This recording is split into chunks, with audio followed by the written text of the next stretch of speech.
Maxime Switek, 6h-9h sur Europe 1. Le débrief de la matinale, ce que vous avez entendu, le meilleur de ce que vous avez entendu ce matin sur Europe 1. Alors comment faire ? À 8h20, Florian Philippot, était l'invité d'Alexandre Carra pour l'interview politique, le vice-président du Front National, en colère contre la SNCF qui vient d'annoncer une hausse du prix de ses billets. Du fait de l'Union européenne, vous savez qu'en 2019, on va ouvrir totalement le marché du transport des voyageurs. Comme d'habitude, ça se traduit non pas par une baisse des prix, une baisse des tarifs, ça se traduit par une hausse des tarifs. Alors nous disons, la SNCF d'abord qui a fait des bénéfices, 224 millions d'euros au premier semestre 2014, n'avait pas besoin d'augmenter les tarifs. Et deux, il faut mettre fin aux directives européennes d'ouverture et de casse du service public parce qu'il se traduit par moins de qualité du service et plus de prix, des prix plus élevés. Voilà, Florian Philippot, invité politique ce matin sur Europe 1. Nous sommes à moins de 3 jours du réveillon du Nouvel An. Les babysitters seront très demandés. Certains en profitent pour multiplier leurs tarifs par 2, voire par 3. Témoignage à 7h. Sarah veut bien sacrifier son réveillon, mais elle va le facturer au prix fort.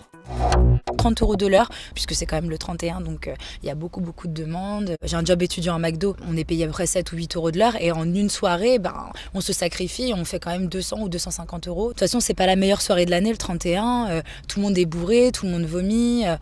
C'est pour ça d'ailleurs que je préfère limite travailler le 31 plutôt que de faire une soirée pas terrible. Et nous avons justement une question sur europe1.fr. Question d'Émilie ce matin. Les babysitters ont abusé sur les tarifs, mais le reste de l'année, ce sont les parents qui tirent les prix vers le bas. Est-ce qu'il existe un salaire minimum pour les babysitters ?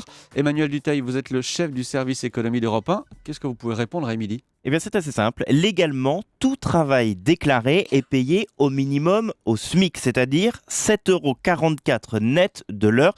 C'est vraiment le minimum que toute personne faisant du babysitting devrait avoir. Même pour un travail occasionnel, les employeurs sont obligés, logiquement, de déclarer. Je dis bien logiquement, parce que ça, c'est la théorie. En pratique, il y a très peu de babysitters déclarés.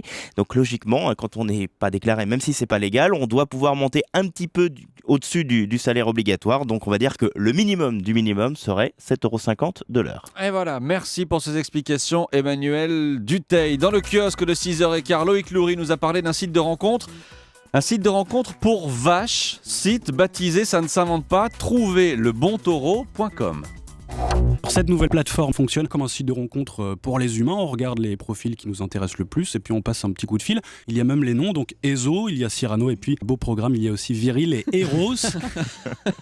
Un seul problème tout de même, messieurs, la petite vache avec ses sabots ne pourra jamais utiliser un clavier, on s'en doute, et donc elle ne pourra jamais contacter le taureau qui l'intéresse, car c'est une entreprise spécialisée dans la génétique qui a créé ce site. Forcément. Et elle ne promet que des inséminations artificielles. Des inséminations artificielles, pas forcément très romantiques, mais bon, tout autre chose avec les 30 Glorieux. Chaque matin pendant les fêtes, un jeune talent au micro de Michel Grossior à 7h45 sur Europe 1. Ce matin, David Bicard, chercheur à l'Institut Pasteur. Son but, découvrir de nouvelles méthodes pour combattre les maladies infectieuses. Il y a de plus en plus de cas de maladies, de gens qu'on n'est plus capable de soigner parce que les bactéries sont résistantes à tous les traitements. On trouve de nouvelles molécules quand même. En fait, ce que moi j'essaye de faire, c'est vraiment une nouvelle approche où au lieu d'avoir l'antibiotique classique qui va décimer toute la flore microbienne, on va cibler uniquement les mauvaises bactéries. Et l'avantage de ça, c'est qu'on laisse intact le reste de la flore qui peut occuper la place et qui peut mieux nous protéger par la suite d'autres infections. Voilà pour le débrief de cette matinale sur Europe 1.